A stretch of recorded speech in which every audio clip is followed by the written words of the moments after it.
हर हर महादेव। हरे कृष्णा। आप सभी का दिन मंगलमय और शुभ रहे। आकाशवाणी सुनकर सभी देवता और मुनि आश्चर्य करने लगे, परंतु शिवजी की माया से किसी के मुख से एक भी शब्द न निकला। इधर भृगु द्वारा उत्पन्न असुरों ने जब मार काट प्रारंभ कर दी तो शिवजी के गण भगवान की शरण में जाकर उन्हें माता सती के शरीर को त्यागने और युद्ध का सब वृतांत कहा। यह समाचार सुनकर शिवजी के क्रोध की कोई सीमा न रही। उन्होंने अपनी एक जटा उखाड़कर उसे पर्वत पर दे मारा। इससे उसके दो टुकड़े हो गए। उससे प्रलय काल की ज्वाला के समान भयंकर आवाज के साथ वीरभद्र और महाकाली प्रकट हुए। वीरभद्र ने हाथ जोड़कर शिवजी को प्रणाम किया और उनसे पूछा, मेरे लिए क्या आज्ञा है प्रभु? यदि आपकी आज्ञा हो तो मैं अक्षण भर में ही समुद्रों को सोख लूँ, पर्वतों को भस्म कर डालूं, ब्रह्मांड को भस्म कर दूं या देवताओं और मुनीश्वरों को भस्म कर दूं। तब भगवान शंकर ने वीरभद्र को आशीर्वाद देकर कहा, ब्रह्मा का पुत्र दक्ष एक यज्ञ कर रहा है जो बहुत ही अहंकारी है और मेरा विशेष रूप से विरोधी है। तुम्हें उसके यज्ञ को विध्वंस करना है और उस यज्ञ में शामिल देवता, गंधर्व, यक्ष आदि कोई बचने न पावे। विश्वदेव, देवा आदि तुम्हारी स्तुति करेंगे, परंतु तुम उन्हें भी मारकर मेरे पास ले आना। दक्ष को तो पत्नी सहित तिलांजलि देकर आना। वीरभद्र शिवजी को प्रणाम करके दक्ष के यज्ञ को विध्वंस करने चल दिया। शिवजी ने वीरभद्र के साथ अनेक गणों को भेजा। वीरभद्र शिवजी के समान रूप धारण कर रथ पर आरूढ़ होकर चल पड़ा। वह 100 हाथ लंबा था। उसमें 10,000 सिंह जुटे हुए थे। इसके साथ काली, कात्यायनी, ईशानी, चामुंडा, मुंडमर्दिनी, भद्रकाली, भद्र, बली और वैष्णवी इन नव दुर्गा ने भी दक्ष को मारने के लिए अपने गणों के साथ प्रस्थान किया। वीरभद्र और महाकाली के गणों की गिनती करना असंभव है। 64,000 करोड़ तो शिवजी के गण थे। उस समय शंख, भैरी, जटाहर आदि के नाना शब्द करके बाजे बजने लगे। उस यात्रा के प्रस्थान में अनेकों प्रकार के शुभ शकुन होने लगे। जब वीरभद्र यज्ञ को नष्ट करने हेतु चले तो दक्ष और वहां आए देवताओं के लिए अपशकुन होने लगे। दक्ष की बाईं आंख, बायां हाथ, बाईं जंघा फड़कने लगी। पृथ्वी पर भूकंप आया तथा दिशाएं मलिन हो गई। सूर्य में काले धब्बे दिखाई देने लगे। बिजली और अग्नि के समान नक्षत्र गिरने लगे। हजारों की संख्या में गिद्ध दक्ष के सिर पर मंडराने लगे। यज्ञ का मंडप गिद्धों की छाया से ढक गया। गीदड़ भयंकर आवाज करने लगे। जब दिशाओं में अंधकार फैल गया, विष्णु आदि देवता भी भय से कांपने लगे। उस समय आकाशवाणी हुई, हे दक्ष, तू महापापी एवं मूढ़ है, तुझे धिक्कार है। अब तुझे महान दुख उठाने पड़ेंगे। तेरे कारण यहाँ उपस्थित इन देवताओं को भी महान कष्ट सहने पड़े। इस तरह अपशकुनों से तथा आकाशवाणी के द्वारा भयभीत होकर दक्ष विष्णु जी के पास जाकर उनकी स्तुति करने लगा। दक्ष विष्णु जी से बोला, मुझे बड़ा डर लग रहा है। हे प्रभु, आप यज्ञ स्वरूप हैं, आप जैसे भी हो इस यज्ञ की रक्षा कीजिए। विष्णु जी ने उसे समझाया, हे दक्ष, तुमने शिवजी से वैर क्यों मोल लिया? यह उसी का फल है। पूज्यजनों का अपमान करने से पग पग पर आपत्तियां आती हैं। अभी भी समय है, तुम प्रसन्नतापूर्वक शिवजी की पूजा करो।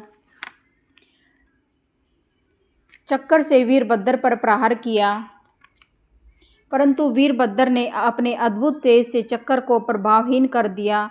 वह विष्णु के हाथ में ही रुक गया। विष्णु का भी शतभन हो गया। इस पर याज्ञिकों ने मंत्रों द्वारा विष्णु को शतभन दूर किया। विष्णु ने अब की बार अपना शंख धनुष उठाया। उसके भी वीरभद्र ने 3 टुकड़े कर दिए। इस पर विष्णु अंतर्ध्यान हो गए और अपने लोक को चले गए। उनके चले जाने पर वीरभद्र ने यज्ञ भगवान को पकड़ा और उनका सिर धड़ से अलग कर दिया। प्रजापति, धर्म, कश्यप और अरिष्ट, नेमि आदि मुनियों को पकड़कर वीरभद्र ने उनको लातों से मारा। सरस्वती जी की उसने अपने नाखूनों से नाक काट डाली। अन्य सभी देवताओं को पटक पटक कर मार डाला। मणिभद्र नामक प्रतापी गणों ने भृगु की छाती पर पैर रखकर उनकी दाढ़ी उखाड़ ली। पूषा के दांत चंड नामक गण ने उखाड़ दिए, क्योंकि वे हंस पड़े थे। यज्ञ में मल मूत्र की वर्षा करके उसे भ्रष्ट कर दिया। दक्ष डर कर यज्ञ की वेदी के अंदर घुस गया। उसे पकड़कर वीरभद्र ने उसका सिर हाथ से पकड़कर मरोड़ डाला और सिर को उखाड़ कर यज्ञ के कुंड में डाल दिया। यह सब कार्य करके वीरभद्र कैलाश पर पहुंचा और शिवजी को प्रणाम किया। शिवजी से प्रसन्न होकर उसे अपने गणों का नायक बना दिया। वीरभद्र के द्वारा दक्ष के यज्ञ का विध्वंस हो जाने पर देवताओं ने दुखित होकर ब्रह्मा जी को समाचार कहा। ब्रह्मा जी ने कहा, देवताओं का दुख कैसे दूर करूं कि दक्ष भी जीवित हो जाए और उसका यज्ञ भी संपन्न हो जाए। इसके बाद ब्रह्मा जी विष्णु लोक में जाकर विष्णु जी की स्तुति करने लगे। विष्णु जी ने ब्रह्मा जी से कहा कि दक्ष ने अपराध किया है क्योंकि उसने यज्ञ में शिवजी का भाग नहीं निकाला। हम सब देवता भी शिवजी के अपराधी हैं क्योंकि हमने भी शिवजी के उसमें भाग लिया। अतः विष्णु जी बोले, आप सब लोग शिवजी की शरण में जाओ, नहीं तो प्रलय हो जाएगी। फिर हम सब विष्णु भगवान को साथ लेकर कैलाश पर गए और वहाँ एक विशाल वट वृक्ष के नीचे शिवजी को बैठे देखकर उन्हें नमस्कार किया और उनकी स्तुति करने लगे। हे दया सिंधु, हे परमेश्वर, आपकी कृपा के बिना हम नष्ट भ्रष्ट हो गए। हे भगवान शंकर जी, हमारी रक्षा कीजिए, हमारी विपत्तियों से रक्षा कीजिए। हे स्वामी, प्रसन्न होकर दक्ष के यज्ञ को पूर्ण करने की कृपा कीजिए। हम सब लोग इस यज्ञ में आपका भाग अवश्य निकालेंगे। हे स्वामी, इस यज्ञ को हम फिर से करना चाहते हैं। इस प्रकार बार बार विनती करके ब्रह्मा और विष्णु शिवजी के चरणों में गिर पड़े। तब देवताओं की स्तुति से शिवजी प्रसन्न हो गए। उन्होंने कहा, हे देवताओं, मैं तुम्हें अक्षमा करता हूँ। जहाँ तक दक्ष के यज्ञ का प्रश्न है, उसे मैंने विध्वंस नहीं किया, अपितु उसके कर्म से ऐसा संभव हुआ है, जो दूसरों का बुरा सोचता है उसका स्वयं बुरा हो जाता है। दक्ष ही यज्ञ का सिर है, अब उसका सिर बकरे जैसा होगा। भृगु सूर्य के नेत्रों से यज्ञ का निरीक्षण करेंगे। पूषा के टूटे दांत जुड़ जाएंगे। भृगु की दाढ़ी बकरे की तरह होगी। मेरे गणों के द्वारा मारे गए सभी देवताओं के साथ शिवजी उस स्थान पर गए जहाँ दक्ष का निर्जीव शरीर पड़ा था। दक्ष के शरीर में बकरे का सिर लगा कर उसे जीवित कर दिया। दक्ष ने उठकर प्रसन्नचित से भगवान शंकर का अभिवादन किया और स्तुति की। दक्ष की स्तुति से भगवान शंकर प्रकट हो गए।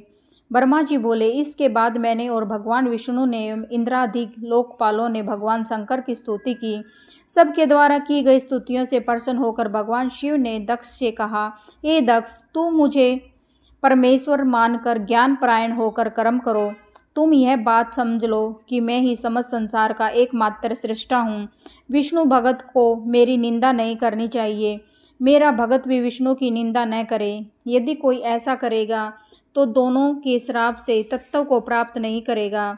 दक्ष प्रसन्नतापूर्वक शिवजी के नाम का जप करने लगे। सब देवताओं ने विष्णु जी की स्तुति की। दक्ष ने विधि पूर्वक यज्ञ को संपन्न कराया। विविध प्रकार के दान दक्षिणा दिए गए। शिवजी सहित सब देवताओं को यज्ञ का भाग दिया गया।